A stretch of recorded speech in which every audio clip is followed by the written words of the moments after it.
સનદધારકના વારસદાર કે કાયદેસરના વેચાણ કરા ધારક છે અને સનદવાળી જમીન પર મકાન બનાવેલ છે તેઓ બતાવશે તે 50 વર્ષના પ્લોટ છોડીને બાકીના બાંધકામનું ડિમોલિશન કરવામાં આવશે, જેથી 30 મિનિટમાં મકાન ખાલી કરવા સૂચના આપવામાં આવે છે।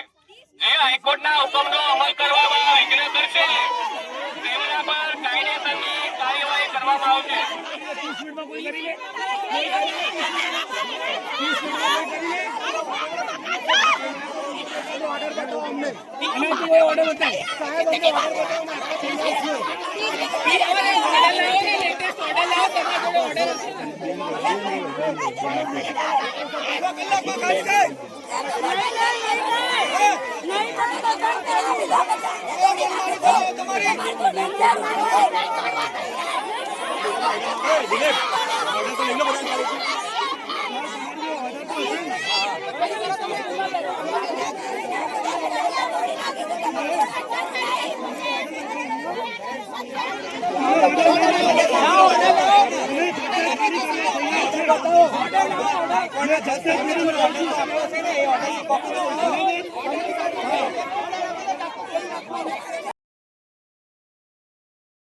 जो आक्रोश હતો તે ભરેલા અગ્નિ જેવો હતો।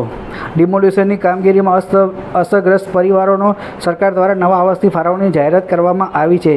જ્યાં સુધી આવાસ ન મળે ત્યાં સુધી ભાડા સહાય ચૂકવવાની પણ જાહેરાત કરવામાં આવી છે। સ્થિતિની ગંભીરતા જોઈને અમદાવાદ મ્યુનિસિપાલિટી કોર્પોરેશન ડિમોલિશનની તૈયારી કરી લીધી હતી। પોલીસ પ્રોટેક્શન માંગતા એક assistant commissioner of police 5 police inspector 10 PSI સહિત કુલ 150 પોલીસ કર્મચારી બંદોબસ્તમાં હાજર રહ્યા હતા। સાથે જ 5 જેસીબી સાથે ડિમોલિશનની કામગીરી શરૂ કરાઈ હતી। ડિમોલિશનની શરૂઆત થાય તે પહેલાં જ સ્થાનિકોએ રસ્તે ઉતરી ગયા હતા। સ્થાનિકોએ મકાનના દસ્તાવેજ દેખાડી અમદાવાદ મ્યુનિસિપાલિટી કામગીરીનો વિરોધ કર્યો હતો।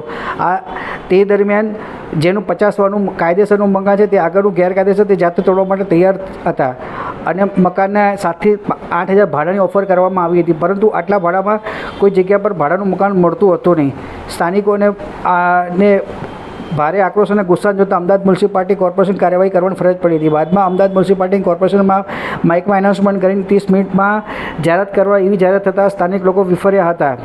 વિરોધ વધતા એક યુવકે આત્મવિલોપનની ચમકી ઉચ્ચારતા તેની પણ અટકાયત કરવામાં આવી હતી। દર્શક મિત્રો, આવા સમાચાર જોવા માટે આપ અમારી ચેનલ સાથે જોડાયેલા રહો। નમસ્કાર।